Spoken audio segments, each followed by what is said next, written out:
अस्सलाम वालेकुम। एक हमारे पास प्रॉपर्टी का केस आया है। किसी भाई ने ये सवाल पूछा है कि कोई बंदा वफात पा गया है, उसकी एक बेवा है, 3 बेटे हैं और 2 बेटी हैं, और टोटल जो उसकी विरासत है वो है 4 कनाल। तो वो कैसे तकसीम होगी? चलते हैं बोर्ड पे जाना। देखिए, बहुत आसान है। कुल विरासत जो है, यानी जो उनकी रकबा जो है वो 4 कनाल है। जो कानूनी वारसान है वो 3 बेटे हैं, 2 बेटियां हैं और एक उनकी वालदा है बच्चों की, यानी कि बेवा है। तो इसका बहुत आसान तरीका है। मैंने पहले बताया हुआ कि टोटल 4 कनाल हैं। 4 कनाल जो है, इसका मतलब ये होगा कि आप इसको या तो मरले में कर लें, बहुत आसान रहेगा। अगर कनाल में भी करना है तो कोई बात नहीं, फ़र्क कोई नहीं पड़ेगा, जायदाद उतनी ही रहेगी, हिस्सा उतना ही बनेगा। तो एक कनाल में जो होता है, एक कनाल जो होता है इसमें होते हैं 20 मरले।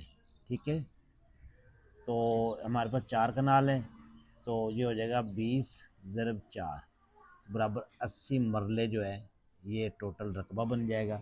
अब हम सबसे पहले जो बेवा का हिस्सा निकालेंगे। बेवा का हिस्सा होता है जी 1/8, यानी 8वां हिस्सा कुल प्रॉपर्टी। तो कुल जायदाद जो है हमारी 80 मरले है। तो 80 जो है, इसको हम क्या करेंगे, 8 पर तकसीम कर देंगे। 8 10, तो ये हो जाएगा 10 मरले। 10 मरले बेवा का हिस्सा है। टोटल जो हमारा रकबा था वो 80 मरले था।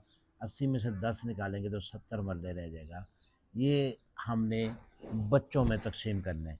तो मैंने हमेशा आपको यही वाला बताया हुआ है कि बेटे के हिस्से 2 होते हैं और बेटियां जो हैं, बेटी का हिस्सा 1 होता है, यानी डबल होता है बेटे का। तो हमारे पास 3 बेटे हैं, 3 ज़रब 2 कर दें, ये हो जाएगा 6। 6 हिस्से बन जाएंगे। और 2 बेटी हैं तो सिर्फ 2 हिस्से इसमें जमा करें, टोटल हो जाएगा 8। कहने का मकसद क्या है? कहने का मकसद ये है कि 70 मरले हमारे पास जगह है और 8 हिस्से करेंगे। तो हमारे पास जो बकाया, जो हमारे पास प्रॉपर्टी बची थी बेवा का हिस्सा निकालने के बाद, वो थी 70 मरले। तो अब 70 को हम 8 पर तकसीम करेंगे। 70 × 8, तो ये चला जाएगा 8 64.75, यानी कि 8.75 मरले। कि ये जो 8.75 है, 8.75 मरले, ये सिंगल हिस्सा, यानी बेटियों का, एक एक बेटी का ये हिस्सा होगा। यानी एक जो बेटी है, बेटी का हिस्सा जो आप ऐसे कर लें, तो ये हो जाएगा 8.75 मरले। और दूसरी बेटी जो है, दूसरी जो है उसका भी यही बनेगा 8.75।